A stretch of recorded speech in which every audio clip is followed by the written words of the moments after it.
It's good to see everybody out again tonight. Tonight is night 2 of VBS. I think you guys look like you're ready. So, are you ready to sing? Sorry, I only heard one side. Are y'all ready to sing? Yeah! All right, that sounds better. Okay, so we're going to do Roll the Gospel Chariot. Does everybody remember this song? Yeah. All right, let's go. Roll the gospel chariot along. Roll the gospel chariot along. Roll the gospel chariot along. And we won't tag along behind. If the devil's in the way, we will roll right over him. If the devil's in the way, we will roll right over him. If the devil's in the way, we will roll right over him. And we won't tag along behind. If a sinner's in the way, we will stop and pick him up. If a sinner's in the way, we will stop and pick him up. If a sinner's in the way, we will stop and pick him up. And we won't tag along behind. Roll the gospel chariot along. Roll the gospel chariot along. Roll the gospel chariot along. And we won't tag along behind. Very good. Okay, so last night we learned this song, the 10 lepers. Okay, so we're going to try it again. Is everybody ready? Okay. 1 little, 2 little, 3 little lepers, 4 little, 5 little, 6 little lepers, 7 little, 8 little, 9 little lepers, 10 little leper men. The leper said, Jesus, come heal us. The leper said, Jesus, come heal us. The leper said, Jesus, come heal us. And that is what he did. Just one man came back to thank him. Just one man came back to thank him. Just one man came back to thank him. Always remember to thank him. That was so good. Y'all did great. Okay. Now we're going to the Hippo Song. We got to stand up and sing the Hippo Song, right? Okay. Hippo Song, right?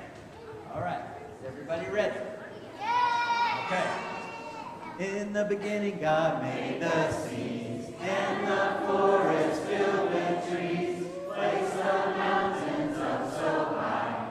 At the top, He placed the sky. His fingerprints are everywhere, just to show how much He cares.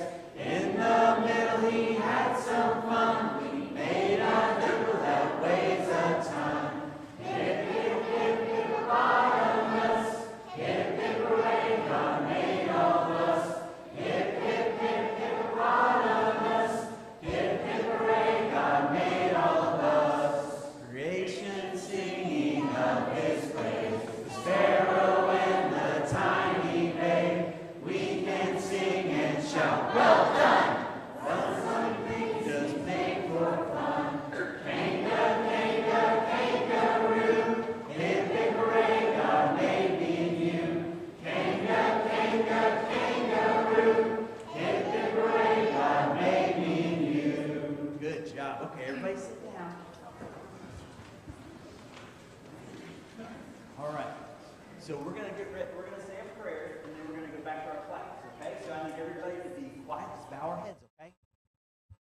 Dear Heavenly Father, Lord, we thank you so much again for blessing us with another night. Lord, we're so thankful that you gave us the health to be able to come out and to worship you and to learn more about you. Lord, please be with us through our classes. Help us to focus our minds on you so we can learn more and become closer to you. Thank you so much for your Son, Jesus. In his name we pray. Amen.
have further ado. Hello, everybody. Oh, that's good. That was really good. Nice greeting. I'm going to ask you to turn in your New Testaments to Luke, the 14th chapter. We're going to go to two places tonight, and we're going to see some interesting stuff that I think could be very beneficial on a long-term basis. We talked about some short-term benefits last night. I want to talk about something that is rather significant and long-term, but it does require some thinking, some decision-making on our part. So hopefully we'll provide everybody with the right amount of stuff tonight. So the kids are talking about the feeding of the 5,000 tonight. Isn't that right? So we talked a little bit about that on Sunday. And in the text that we're going to be in after this one in Matthew 14, we're going to go back to the same place, but we're going to be looking at something actually different than that, but it is in the same context of Jesus feeding the 5,000. Jesus would frequently attract crowds. You see that, don't you? In fact, they're described as multitudes in several places. Thousands of people would come to see Jesus and listen to Jesus teach. Jesus was winsome. He appealed to people. Men and women both liked him. Children liked him. He knew how to talk in a way that would both educate and inform and motivate people. And people would come from all around and from all walks of life. Rich people were interested in Jesus. Poor people were interested in Jesus. Sometimes not all for the same reason.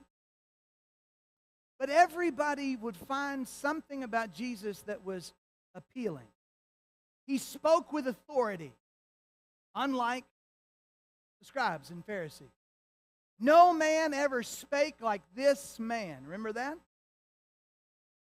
Jesus also had the attention of the common people. Common people heard him gladly. There's a lot to recommend Jesus. Would we all agree with that? He knew how to cut through the noise. Jesus was able to get past the politics and past the preconceptions and get to the heart of man. And he did that in such a way that attracted people to him to hear the things that he had to say, and he would cut out the middleman. How do we feel about the middlemen in our world today? The middleman. Usually we say that with a bit of disdain, don't we? In fact, that's what a lot of the people who made themselves enemies of Jesus were. They were middlemen. They were interfering between the people and God, having a positive, effective, working relationship. And Jesus was the one who brought them into that kind of relationship very effectively. People loved Jesus. Is that fair to say? And yet,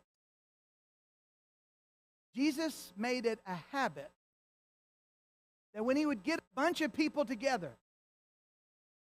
the things he said would make church growth experts cringe. What he chose to do and say in those moments were not the kind of things that focus groups would have said you should be talking about. So here in Luke's account, in chapter 14, look at this with me as we go towards the end of the chapter. Look at how this begins in verse 25. Now great multitudes went with him, and he turned and said to them, so Jesus has what every church seems to be interested in. He's finally got a big group of people following him. Isn't that what a lot of churches are? That's what we want, right? We want as many people to be saved as possible. Isn't what we want? We love the idea that these numbers would increase. And so what does Jesus do when he gets multitudes of people to follow him? What does Jesus say next? If anyone comes to me and does not hate his father and mother, wife and children, brothers and sisters, yes, in his own life also, he cannot be my disciple. And whoever does not bear his cross and come after me cannot be my disciple. For which of you, intending to build a tower, does not sit down first and count the cost, whether he has enough to finish it, lest after he's laid the foundation and is not able to finish, all who see it begin to mock him, saying, this man began to build and was not able to finish? Or what king, going to make war against another king, does not sit down first and consider whether he is able with 10,000 to meet him who comes against him? Excuse me, my page turned on. With 20,000. Or else while the other's still a great way off. He sends a delegation and asks for conditions of peace. So likewise, whoever of you does not forsake all that he has cannot be my disciple. Do you think Jesus arrived at this message by poll?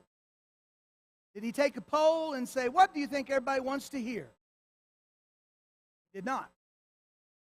Do you think he turned the disciples, his 12 apostles particularly, did he turn them into his focus group and say, what's testing good with the masses?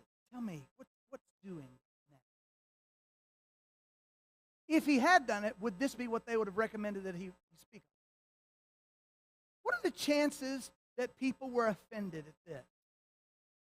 When a guy says, I have to be more important than every other important relationship in your life, or I don't want anything to do with you.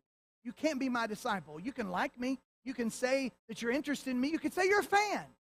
But you can't be my disciple unless I'm more important than your wife or your husband or your parents or your kids. Don't even start with me. The least churchy thing I can imagine anybody saying.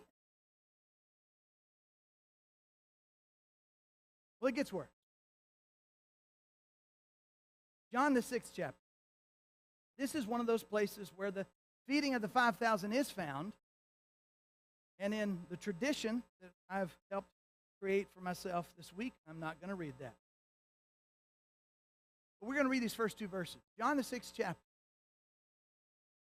After these things, Jesus went over the Sea of Galilee, which is the Sea of Tiberias. Then a great multitude followed him, because they saw his signs, which he performed on those who were diseased. Okay, here we are again. There are a lot of experts who will tell you these different multitudes are always the same group. Jesus will attract thousands of people, run them off, and he'll attract maybe thousands more people and run them off. And this is one of these instances. And so in this text, what you do, when you go down a little further, you stay here, and it's late, time to eat. Well, we don't have anything to eat. Why don't you give them something to eat, Jesus says. And this is where we have the accounting of the feeding of the 5,000. And it all is based on Andrew bringing him somebody who has just a little bit, and Jesus turns that into a lot. Quick question. Do the 5,000 like that? Look, I know it may come as a surprise to some of you, but I've seen enough of you to know we like to eat. You can tell I do. So if I'm following Jesus and he says, oh, I got a couple of little, all of a sudden, boom, everybody gets to eat. We all for that? Everybody be like, yeah, all right, yeah. It's chow time. I'm eating miracle food. It's not just I'm eating miracle food. It's pretty cool. So I think it's safe to say some of these people were getting what they wanted. Maybe it's safe to say everybody got what they wanted. How about that? Dinner and a show. Very impressive. You think it's fair to call this a spectacle? We have a negative connotation of that word, but is it a spectacle? Something to behold? Well, if that was a spectacle, what happens next is mind-blowing. He walks to them on the sea. They are immediately where they're going. That happens in the text that comes next. he's quite tired. He's trying to get away from the crowds, it looks as if. And they keep finding him. And he's on the other side over here. It says in verse 22, and they found him. They're like, Rabbi, when did you come here? Which I think is slightly disingenuous. I think that's exactly why they were there, for him. When did you come here? And Jesus says, oh, we got in pretty late last night, walked on water a little bit, it's no big deal. It's all good. I did some more miracles. You know what he says? He says, y'all aren't looking for me. You're looking for a meal ticket. You're looking for dinner and a show. You're interested because of the things that pleased your palate, the things that interested your eyes, the things that appealed to your carnal nature. Those are the things that you've come for. He said, what you need is to believe in me. That is what you need to do. Those are the works that you need to do. And they say, you know, it'd be a whole lot easier to believe. We could see some works, you know, hint, hint, verses 30 and 31. We'd like to eat again. You know, our fathers, they got the manna, and, you know, that was amazing. Proof that God.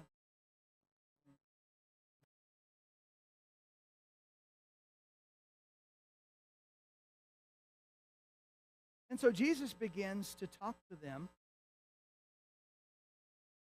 and say, I am the bread of life. You need to believe in me. And because he says this, it says that these folks are offended. Verse 41 and 42. Because he says he came down from heaven. The unmitigated gall. Yes. And it's really bothering people. And if you thought that was bad, he then goes on to say, unless you eat my flesh and drink my blood, you cannot be part of the kingdom of God. You're going to miss the whole boat. And that, we eat his flesh, drink his blood. This is outrageous. So we get what we find here at the end of the chapter, verse 60. Therefore, many of his disciples, when they heard this, they said, this is a hard saying. Who can understand it? Or who can accept it, some versions say. When Jesus knew in himself, his disciples complained about this. Did you see this? His disciples. Not just the looky-loos. These are people who've been following him. People who consider themselves students of Jesus. When his disciples complained about this, he said to them, does this offend you? What then? If you should see the Son of Man ascend where he was before. It is the Spirit who gives life. The flesh profits nothing. The words that I speak to you are spirit and they are life. But there are some of you who do not believe. For Jesus knew from the beginning who they were who did not believe and who would betray him. And he said, therefore I have said to you that no one can come to me unless it's been granted to him by my Father.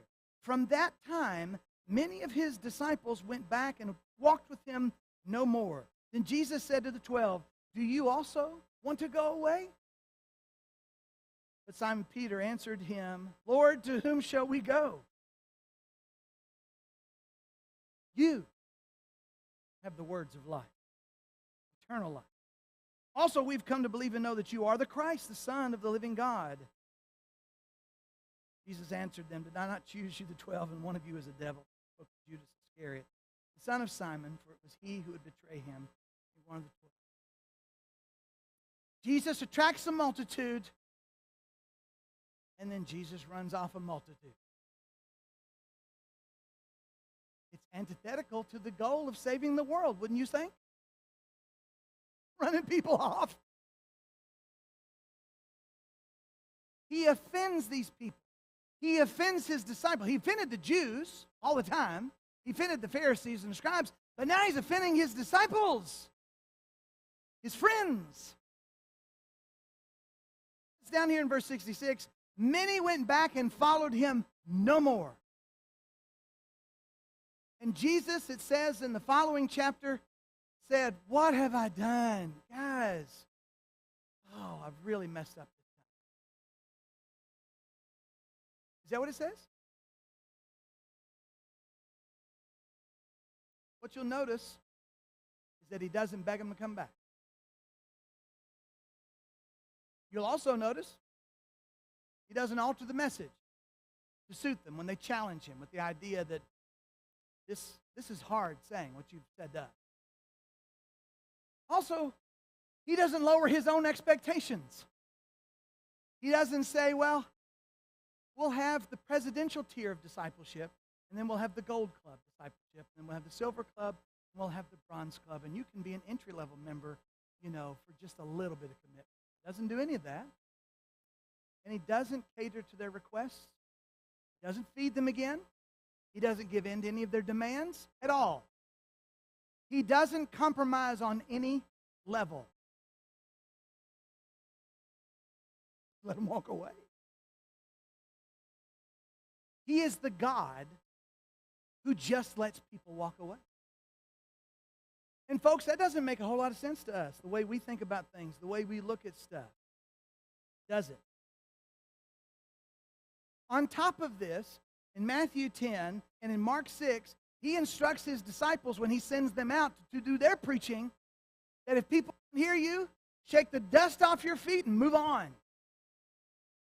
It's the old first century equivalent of everybody gets to hear it once before anybody hears it twice. And then in Acts the 13th chapter, we see them literally doing that. This is curious. In our time, because we are a customer service oriented culture. We believe in customer service. The customer is always right. Swallow your pride, swallow your objections, just choke on it. As long as we keep that customer, that's what your job is to keep them happy. They're ridiculous. Their demands are outrageous in some cases. We may take a on this one interaction so that we may keep their business for years and years and years to come. Customer service is very important. And Jesus doesn't seem to understand that at all. You know why? Because he's not looking for customers. He's looking for disciples. Intentional followers. Committed, devoted people who want him more than they want anything else. And we look at that and we say, that's a little bit radical. And we then say, maybe I could do that, but the people of the community, we can't possibly expect people to come into an environment like that and have such demands placed on them. That's so much to ask of people. The fullness of commitment that he's asking for. It's so much. But this is what it takes. It is all based on free will. It is the one great gift that God gives us that keeps biting us on the behind. The ability to choose to follow him or not. The ability we have to choose to follow him, then walk away from him, then come back to him. That is the only way discipleship works. Does that sound really elementary to everybody? You read that and you go, okay, yeah, of course, Phil. You think we're dumb? No, I don't. But I want you to think about that. Free will is the only way discipleship works. It doesn't work through coercion. It doesn't work through threats. It doesn't work through bribery. There is no way to make actual discipleship work except appealing to the will of man to choose of his own volition, fully of his own volition, to follow Jesus and to follow him completely. Now, if we were building a club or society, we would just have some expectations and some rules, and we expect people to pay their dues, and we'd have those things, and but we're not. We are not. Church is not a club.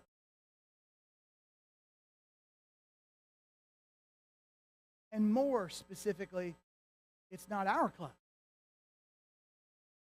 These are not our decisions to make about what the standards are, what the the ideals happen to be for a particular group of people or for what it means for people to follow. That's really not up to me to decide. He is the one who's laid that groundwork, and he wasn't afraid to give the truth of that to people and watch them walk away from it. Because it's the only way discipleship works. Customer service works differently. Sales work differently. Clubs work differently. But that is not the way church works. It is absolutely imperative. It is necessary that we allow people to continue with this choice. If we can choose to follow, we can choose not to follow. And it is one of the hardest things in the world to watch people stop choosing to follow Him. But at the end of the day, it's what we have to do when people make that choice. Because it's not our choice to make, it's their choice. Jesus makes these standards because it is necessary to capture the fullness of a man. The idea of him following God with all his heart, with all his soul, with all his might, with his being, with every fiber of what it is it means to be that person, he has to be able to give all of that to God to be a disciple. And we are all too quick to negotiate those terms down to make it a little more palatable, a little more acceptable, a little easier on people, because we believe the church growth experts, because we believe polls, because we believe optics, we believe the groups that have their sort of focus and what it is that they're doing. We've watched the business world succeed, and we say, let's apply that to the church. And the truth of the matter is, there are no similarities.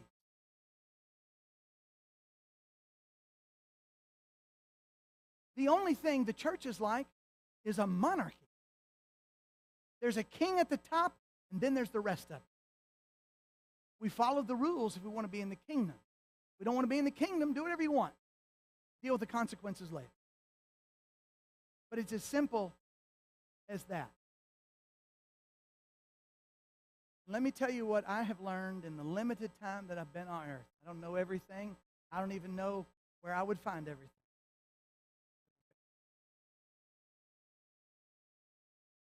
But I know this. You never get more devotion out of people by asking less of them. Never. That doesn't work. And what Jesus says He wants, and nothing short of it. And again, we're so good. Compartmentalize. Jesus can even have all of my Sunday. I'll give Him all of Sunday. I won't argue with Him. But when I go to work, I got to do business. Sometimes Jesus gets in the way of business with all His ethics and rules and morals and stuff like that. People are more important than money. Nonsense business like that. I know. I had to turn mine off too, and I had a hard time finding that. Blue alert is no joke. I hope they find that dude.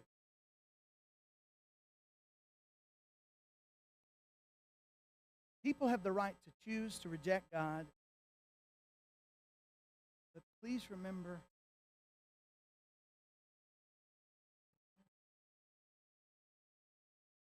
choose to accept.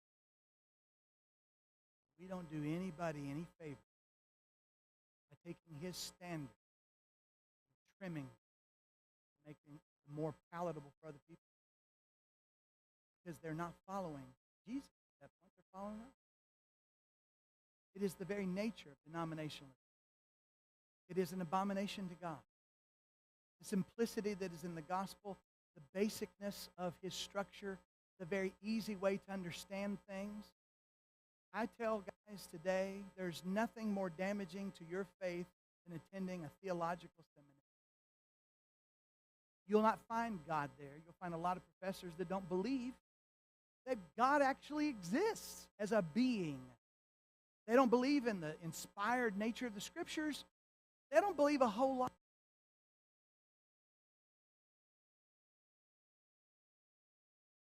what does that mean? Churches go that way too. And all too many times I've noticed that as denominations go, so come some churches. After some of these hard sayings Jesus utters here, let's be clear about it. Jesus never says these aren't as hard as you think. When he says all that he said there in Luke 14th chapter, he doesn't take a moment and say, now listen, guys, I know that sounds really serious. It's easier. It's a lot easier than it sounds. I mean, I say hate your mother, and I mean, you know what I mean by that is, like them less than me. He doesn't say, when I say lose everything, sacrifice all of it, and come follow me, what I mean by that is you be willing. I don't want you literally to do that. It's not as hard as it sounds. And when he gets over here and he says, you got to eat my flesh and drink my blood, he doesn't take a moment to say, guys, I'm talking about like the Lord's Supper. You don't understand what that means, but you will. Some unleavened, a pinch and a sip. That's all I'm talking about. Really. You guys are freaking out because you think I'm trying to make you cannibals. We're not starting a cult. It's nothing like that. He doesn't do any of that. He lets it fall as a hard saying. He doesn't deny that it's hard, and he doesn't try to make it hard. He says it's just going to be hard. Why? Why does Jesus let it be difficult? Why does he do that? Because he knows us. If we are not all in, we're not in at all. He knows us that way. Every time we hold back anything, any bit or piece or any compartment, any aspect of our existence, it ruins our discipleship. If your sexuality is not part of your discipleship, if you will do whatever you want sexually, if you're a sexual atheist, that's a term that they have to use now. Did you all know that? There's a sexual atheist. That means people who go to church, who believe in God, who read their Bible, who are part of a regular church fellowship, but they do whatever they want sexually. They can be homosexual. They can commit fornication. They can have premarital sex. They can be in an open marriage. They're sexual atheists. Do you know what that means? They are not disciples. Period.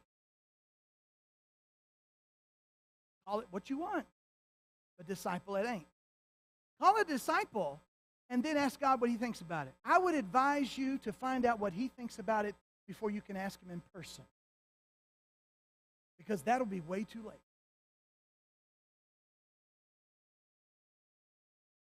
Just take that one thing. Sexual atheists, business atheists, money atheists, political atheists. Just take God or Jesus out of one part of my life, and I hold that for myself. I reserve that for me and my family. I reserve that for some part of my existence. You know what that means? You're not a disciple because Jesus is either the Lord of all or he is not the Lord at all. He doesn't take the back seat. He doesn't play second fiddle. He doesn't ride in the passenger seat. He is the captain of our salvation, not the lieutenant, not the sergeant, not the corporal. He is our captain. We all subject ourselves to him because of this. Man has been walking away from Jesus since the Garden of Eden. You ever wonder why God just lets that happen in Genesis 3? Just lets it happen. Is it lost on you that God could see that happening as it happened? Could he have chosen to do so? Do any of us think God was surprised that happened? Oh, I took my eyes off of Satan for 1 second. Look what he does. Eve, don't listen to him. Does anybody think that's what happened?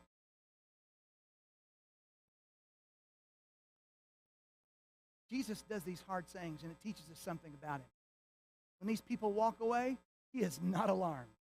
He doesn't rally the forces. He doesn't circle the wagons. He doesn't get all the guys together. He doesn't say, get one of those experts in here and tell us what we need to do next, because I thought we'd have a big group together by now. This is really problematic. If we keep up like this, they're going to kill me. Wait a second. He knows that. Friends, he's not trying to do that. He knows that's going to happen. Why? Because the nature of his mission is so crystal clear to him. These hard truths are non-negotiable issues to accomplish the will of God, not the will of man. So when these people walk away, it doesn't alarm him. He's prepared for that. When these people walk away, he is completely prepared for that. And by that I mean, he knows as he says these things, what can happen. People don't start trickling away, and Jesus go,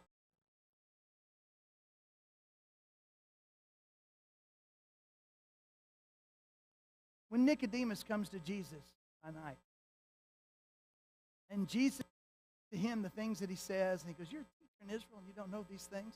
This man is born of water and of the Spirit. Can a man enter his mother's womb a second time? And Jesus says, you're not picking up what I'm putting down, friend. What happens to Nicodemus?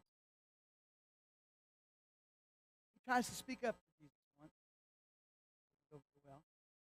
But he's not following Jesus. But towards the end, Nicodemus and Joseph of Arimathea break rank with their fellow council leaders.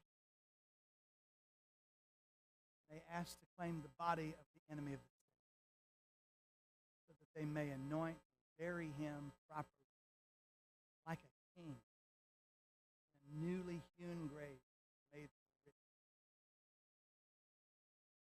Filling scripture, by the way.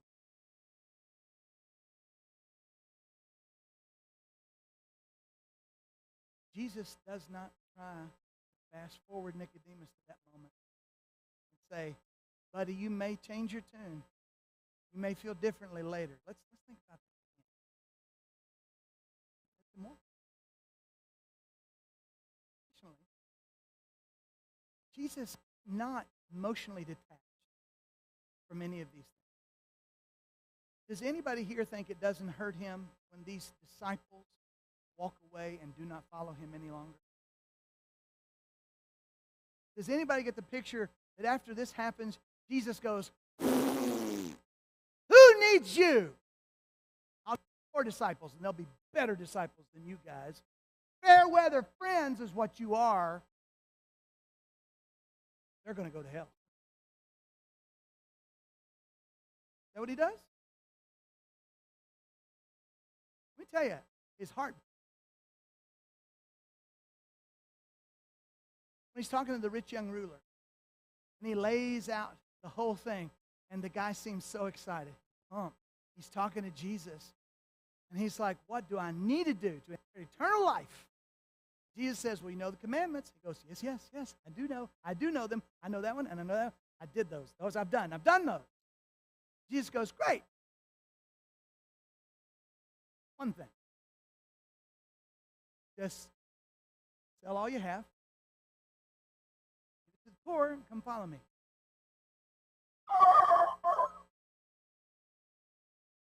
His enthusiasm disappears.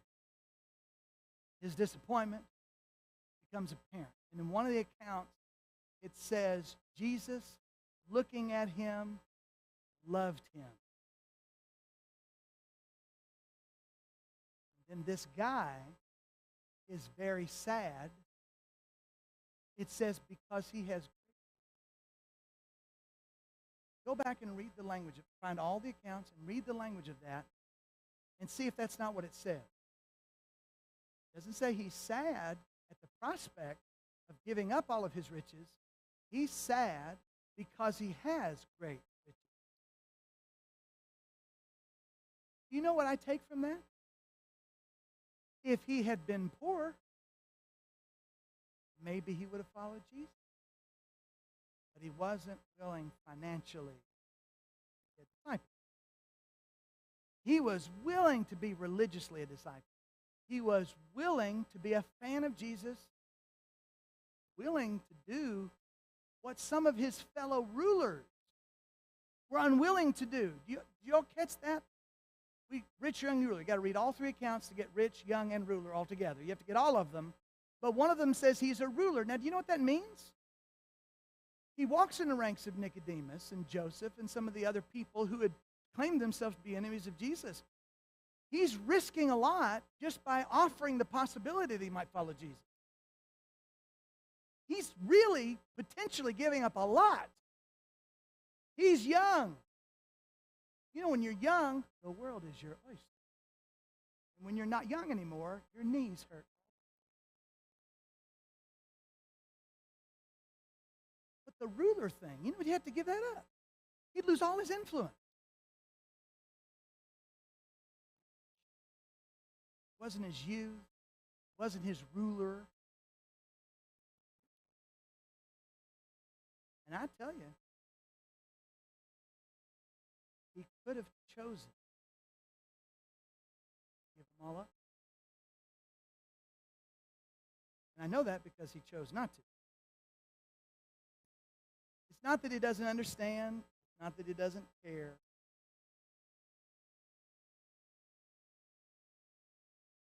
It's that discipleship is about free will. And friends, if you don't already know this, let me be unquestioningly clear. We choose to follow him because we love him, because we've been moved by him. We've been won over by him. We are persuaded by him. And when that is true, that leads you to conviction, commitment, and dedication and devotion. If you are moved by Phil, you do not get commitment, connection, conviction, devotion, dedication. If you're moved by Alan, you do not get commitment, conviction, devotion, dedication. You know why? Because we're just guys. One of us is a lot smarter than the other. I'll give you that. But I'm the taller one.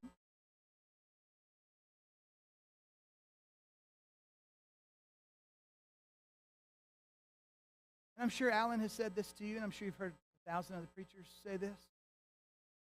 But I don't know how else to make this any clearer to people. And I'm a little bit tired of it, I'll be honest with you. I'm tired of begging people to come to church. I'm tired of begging people to do what's right. I'm tired of begging people to do what they know already they should be doing. I'm really tired of it. Just got to say, from the bottom of my heart, if what Jesus did for you is not enough, there is nothing I can say that would change that. You may be entertained, you may be interested, it may strike you as being appealing, it may be something that Alan says or I say or anybody else could say to you, and in that moment of time it appeals to you on an emotional level, it appeals to you in an intellectual way, but if Jesus isn't enough, I can't help you. And nobody can. Because that story is the single most compelling thing that's ever hit the ears of mankind. He's it. He's the mountaintop.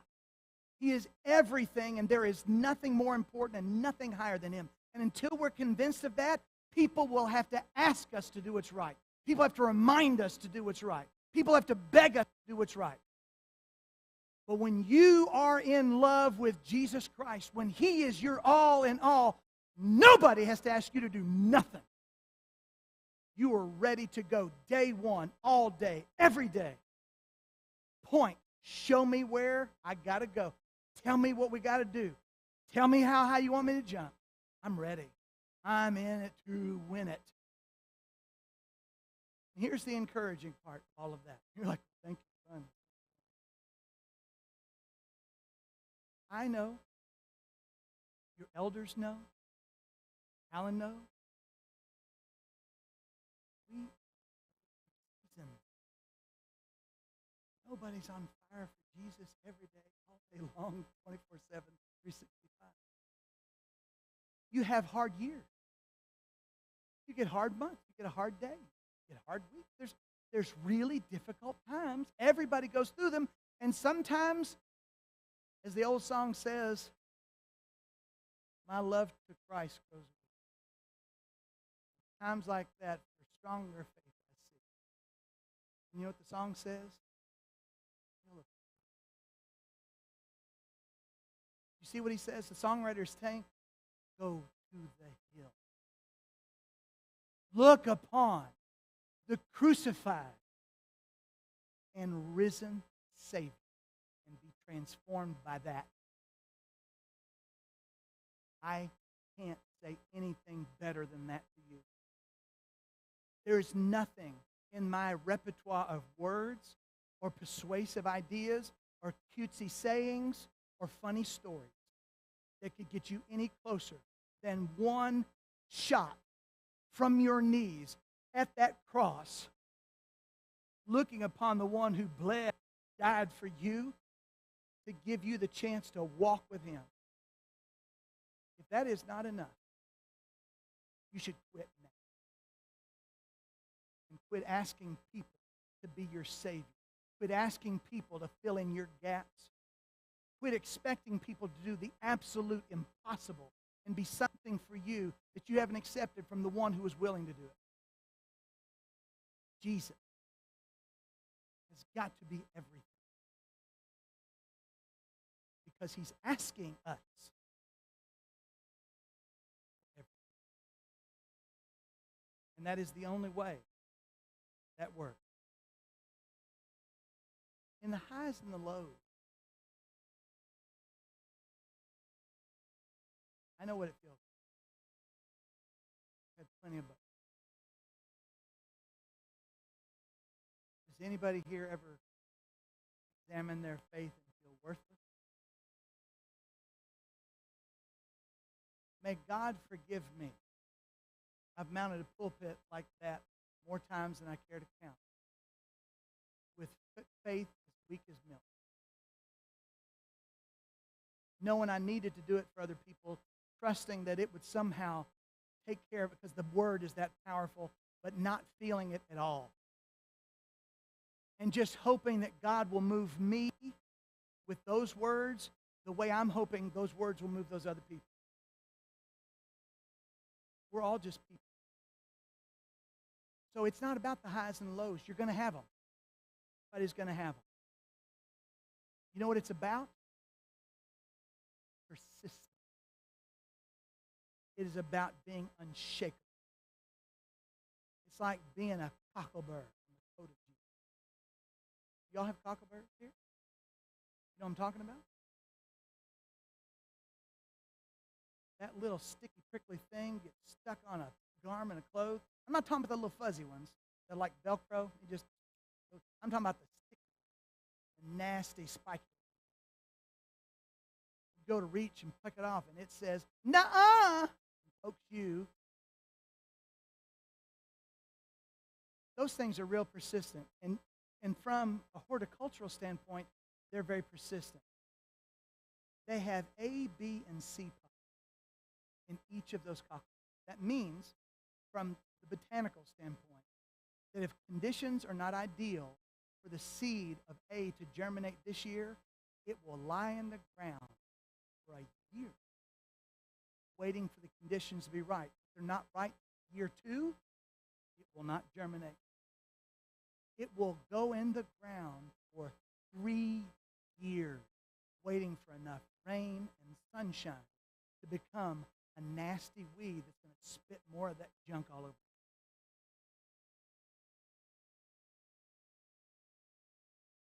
Do we not have more persistence in us than a weed? Maybe I should say it like this. God's looking for people with guts. Guts. The incline that God is asking us to climb is steep. Sometimes it is very difficult. And we go and we breathe heavily and we're gasping sometimes and we pause. The difference is this. Are you pausing to catch a breather, to gather strength and energy to go to the next peak? Or are you pausing to debate whether or not to quit? Because the person who keeps climbing is a disciple in truth. If they have to crawl on their hands and their knees across broken glass to get to heaven, that's what they'll do. Some days you get to walk. Some days you may even feel like you're running. But there are going to be days you're just going to have to crawl and take the inch that you can get that day and say, that was progress. That's all I got. But I'm going the right way. And hope that the grace of God will help us to do that. So we're confronted. We're not used to Jesus in confrontation. Jesus, the loving shepherd. It's a nice song. But I mean, I'm not making fun of it like we shouldn't sing it. It is true. He is the loving shepherd. He's also the Lion of the tribe. He's also the conquering Lamb. There's blood on him. Not all his.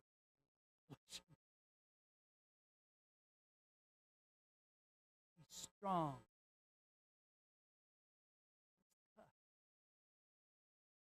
They killed him.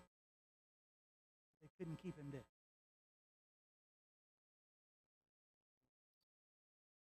Presents the full picture of discipleship. It's a big pie. And we're all looking at it saying, I'll take a bite, but I don't know if I can eat the whole thing. He says, you'll sit here and eat in front of me. What can you do but try? What can you do but try? But if you won't try, you need to ask yourself a question. Will I also go away? Am I of those who put their hand to the plow and then look back? Have I forgotten the blood of the covenant that was spilled for me to buy me a place in the eternal kingdom? Or have I put my trust completely in the Lamb who died and was buried, rose again, never to die again? That is the mindset we cannot.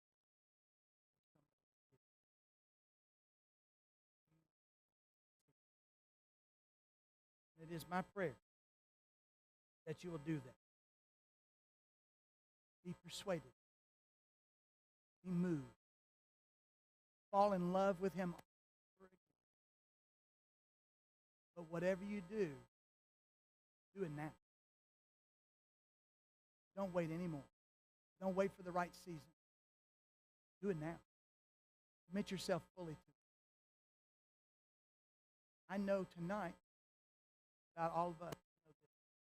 If I said, anybody who needs help, come forward, we could all come forward legitimate. If you don't think you could, you're deceiving yourself. And so, rather than have us all come forward, how about we all bow and pray together?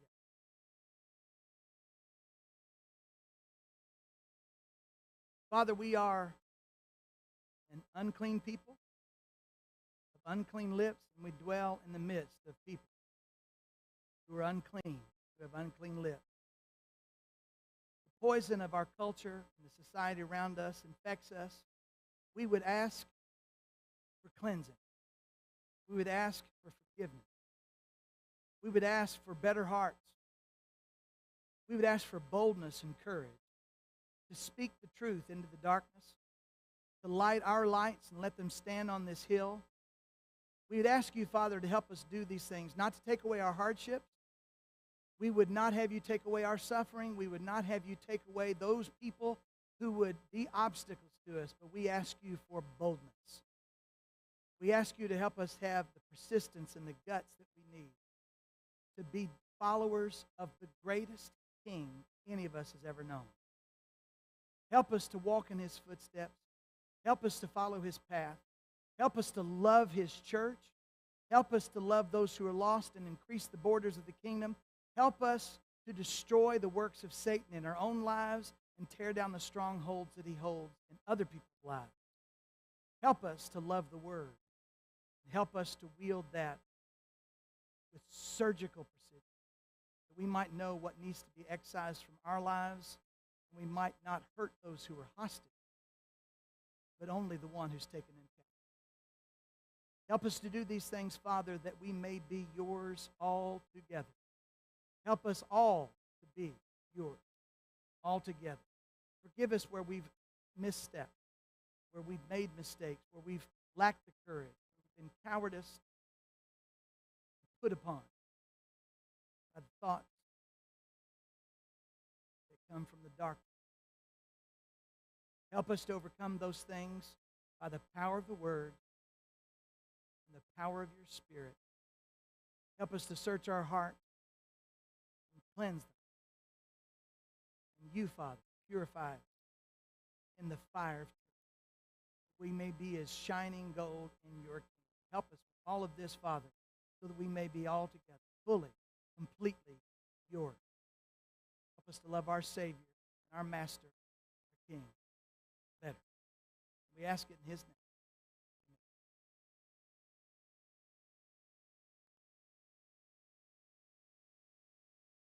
Total luck. Total luck.